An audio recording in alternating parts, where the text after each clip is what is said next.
안녕하세요. 한혜솔입니다. 3월 27일 증시 브리핑 시작하겠습니다. 네, 이번 주에는 웃는 날이 더 많았던 시장이었습니다. 벌써 금요일인데요. 간밤에는 또 어떤 새로운 소식들이 있었을까요? 먼저 뉴욕 증시 마감 상황 보겠습니다. 다우지수와 S&P 500 지수가 6% 이상, 그리고 나스닥 종합지수가 5%대 가파르게 뛰어 올랐습니다. 특히 다우지수의 최근 3일 상승률은 21%에 달하는데요. 통상 저점 대비 20% 상승은 강세장 전환 신호로 받아들여지기 때문에 새로운 강세장에 진입했다는 분석도 나옵니다. 코로나로 인한 고용 쓰나미가 현실화됐음에도 슈퍼 부양책에 대한 기대가 주가를 끌어올렸습니다. 미국의 외출 금지령과 또 비필수 사업장 폐쇄 명령이 확산되면서 실업 대란을 피할 수는 없었습니다. 지난주 실업수당 청구 건수는 전주에 비해 약 12배나 늘면서 328만 3천 건을 기록했는데요. 당초에 약 250만 건에 달할 것으로 전망이 됐는데 예상을 훨씬 뛰어넘었습니다. 하지만 어느 정도 이미 예견된 사안이라는 점에서 시장에 충격을 주지는 않았습니다. 그리고 며칠째 갈팡질팡하던 미국의 슈퍼 부양책이 드디어 만장일치로 미 상원을 통과를 했습니다. 법안에는 개인과 가족에 대한 현금 지급 307조 원, 실업보험 확대 307조 원, 또 기업대출 약 451조 원, 주 지방정부 지원금 약 184조 원, 병원 지원 약 160조 원 이러한 내용이 포함이 됐는데요. 이제 이 법안은 미 하원의 표결을 거쳐서 트럼프 대통령의 서명을 받은 뒤 발효가 됩니다. 하원 통과는 27일쯤으로 예상되고 있고요. 여기에는 또 실업보험을 강화하는 방안도 담겨 있어서 실업자들의 숨통을 틔워줄 것이라는 기대가 큽니다. 그리고 이날 굉장히 이례적으로 연준 파월 의장이 공중파 방송에 출연했는데요. 여기서 강력한 경기 부양 의지를 다시 한번 보여줬습니다. 금융시장에서 신용 경색이 발생하지 않도록 주시하고 있다면서 자금 공급과 관련해 실탄이 떨어지지는 않을 것이다. 그럴 일은 없다라고 강조를 했고요. 여전히 경기 부양을 위한 다른 측면의 정책적 공간이 있다며 또 다른 수단을 강구할 수 있다는 점도 시사를 했습니다. 이런 부분이 투자자들의 심리를 다소 안정시키고 또 증시의 버팀목이 돼줄 수 있겠죠. 네, 그럼 이번에는 국제유가 마감 상황 보겠습니다. 최근 안정적인 흐름 이어가던 유가가 다시 폭락세를 보였습니다. 트럼프가 지시했던 전략 비축유 매입이 의회의 예산 배정 거부로 좌초됐기 때문인데요. 5월 인도분 WTI는 전거래일 대비 77%나 급락하면서 배럴당 22달러 60센트의 거래를 마쳤습니다. 오늘장에서 정유주나 조선주 흔들릴 수 있겠고요. 원유 인버스 ETF들이 강세를 보이겠네요. 네, 현재 시각 오후 1시 13분 지나고 있는데요. 미국 증시 순항을 한국 증시도 이어가고 있을까요? 네, 그렇습니다. 코스피 1.83%, 그리고 코스닥은 2.8% 오르면서 기분 좋은 금요일을 선사하고 있고요. 오늘도 역시나 동학개미 운동이네요. 개인 투자자들이 외국인과 기관의 매도 물량을 다 받아내는 모습입니다. 그러면 이쯤에서 개인 투자자들도 이제 더 이상 투자 여력이 없는 게 아니냐? 그러면 시장이 금방 무너지지 않겠냐? 우려가 나오는데 동학개미 운동은 당분간 계속될 수 있겠습니다. 고객 예탁금이 작년 말 28조 원 수준이었다면 23일 기준으로는 거의 40조 원에 달했거든요. 아직 기회를 엿보고 있는 개인 투자자들이 그만큼 많다는 뜻입니다. 네, 종목별로는 여전히 진단키트 관련주들이 날아가고 있고요. 시젠과 수젠텍, EDGC 모두 상승폭이 큰데 또 미코 바이오메드가 식약처 수출 허가 소식을 전해왔어요. 오늘 미코 상한가 진입합니다. 그리고 마스크 관련주들이 수직 상승 중인데요. KM과 웰크론, 모나리자, 오고, KM제약, 깨끗한 나라, 레몬 등 일제히 급등세고요.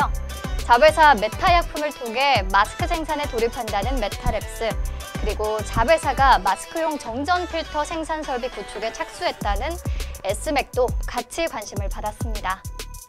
그리고 좋은 사람들은 미국 시장에 마스크와 손소독제를 공급한다는 소식을 전해왔고요.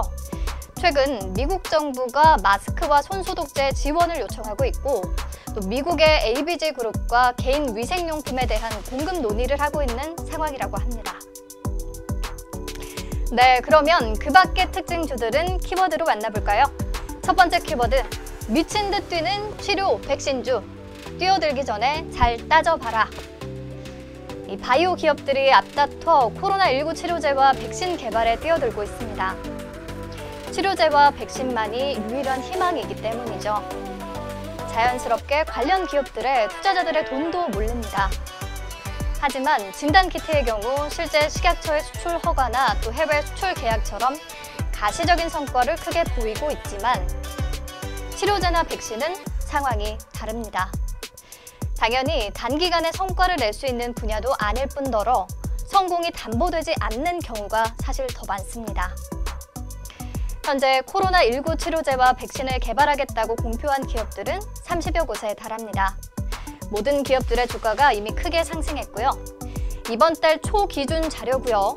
백신 개발 중이라고 밝힌 5개 기업에 더해서 어제 신라젠이 질병관리본부로부터 코로나19 유전자 정보가 들어있는 핵산을 분양받아서 공식적인 백신 개발에 착수했다고 밝혔고요. 천연두를 박멸시킨 백시니아 바이러스를 재조합해서 백신을 개발할 예정이라고 합니다. 이틀 연속 급등세를 보이고 있는데 사실 백신은 치료제보다 개발이 더 어렵습니다. 셀트리온 회장이 최근 기자 간담회에서 백신은 아무리 빨라도 안정성 측면에서 개발하는데 18개월이 걸린다고 말하기도 했죠. 네, 치료제를 개발하고 있는 기업도 굉장히 많습니다. 대표적으로 셀트리온과 한국 유나이티드 제약, 셀리버리, 이뮨메드, 유틸렉스, 지노믹트리, 코미팜, 젠백스, 안트로젠이 있는데요. 사실 아직까지는 치료에 효과가 있을 것이라고 기대되는 후보 물질을 발굴했다. 연구개발을 위한 논의를 진행했다. 임상을 계획 중이다. 정도이기 때문에 또 임상을 통해서 안정성을 확인하는 이 과정에서 실패하는 기업도 많이 나올 거고요. 임상을 통과하기까지 시간이 굉장히 오래 걸릴 가능성이 큽니다. 그럼에도 왜 많은 기업들이 코로나19 치료제와 백신 개발에 뛰어들까요? 아마 앞으로 코로나가 계절성 유행병으로 발전하게 되면서 새로운 시장이 형성될 가능성이 있다고 판단한 것 같습니다. 하지만 이마저도 확언할 수는 없는 상황이기 때문에 투자에 더욱 주의가 필요합니다.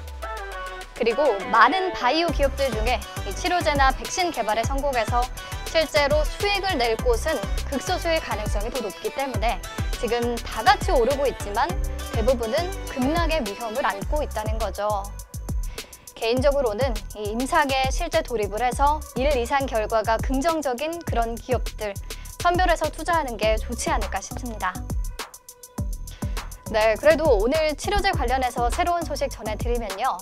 우선 한 언론 매체가 국내 코로나19 치료제 관련 정확한 현황을 파악하고자 정부를 대상으로 정보 공개를 청구했는데 이에 대해 질본이 답변을 했고요. 기업 현황에서 한국 유나이티드 제약이 기도 만선염증 억제 효능 흡입 스테로이드제로 임상 1상을 추진하고 있는 것으로 확인이 됐습니다. 이에 오늘 가격 제한폭까지 폭등하기도 했고 현재도 29%대 강세입니다. 유한양행은 투자사인 미국 신약업체 소렌토 테러퓨틱이 코로나19 백신을 개발했다는 소식에 장 초반 가파르게 급등했다가 현재는 8%대로 상승폭을 줄인 모습입니다. 네, 그럼 다음 키워드 만나보겠습니다. 한진칼 운명의 날. 네, 오늘은 한진칼 운명이 달린 정기 주주총회 날입니다. 오늘 주총에서는 조원태 한진그룹 회장과 반조원태 3자 주주연합, 조현아 전 부사장과 KCGI, 반도건설이 경영권을 두고 표 대결을 벌이게 되기 때문에 이목이 집중됐는데 9시에 예정됐던 주총은 위임장 사전 확인 작업이 늦어지면서 3시간 가까이 지연이 됐습니다. 지금 결과가 나오지 않았기 때문에 정확한 정보를 전해드릴 수는 없는데요. 아마도 조 회장 측이 유리한 고지를 점한 것으로 보입니다. 어제 의결권 유효 지분 2.9%를 보유한 국민연금이 조 회장의 손을 들어줬기 때문입니다. 게다가 반도건설이 이번 주총에서 의결권을 행사할 수 있는 지분이 8.2%에서 5%로 줄어든 상태라는 점도 조 회장에게 유리하게 작용할 전망입니다. 이런 상황이기 때문에 25%에 해당하는 소액 주주와 기관 투자자들의 결정이 오늘 한진칼 경영권 향배를 가를 것으로 보입니다. 그런데 오늘 조 회장이 승기를 잡더라도 경영권 분쟁은 장기화될 가능성이 큽니다. 왜냐하면 KCGI가 한진 지분을 10.17%에서 5.16%로 줄이는 대신 한진칼 지분을 18.51%에서 18.57%로 늘린 상태거든요. 추가로 지분을 사들일 가능성도 있고요. 또 조 회장 측의 백기사인 델타항공도 14.9%까지 지분을 늘려놓은 상황이라서 향후 임시 주총을 통해 경영권 분쟁이 또 이어질 가능성이 있습니다. 만약 정기 주총 결과로 인해서 한진칼 주가가 하락한다면 단기 매수 기회로 활용할 수 있을 것 같습니다.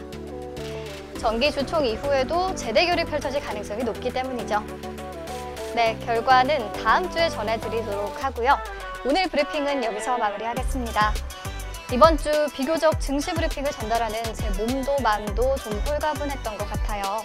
다음 주에는 더 좋은 소식 많이 전해드릴 수 있기를 바라면서 인사드릴게요. 다음 주에 다시 만나요.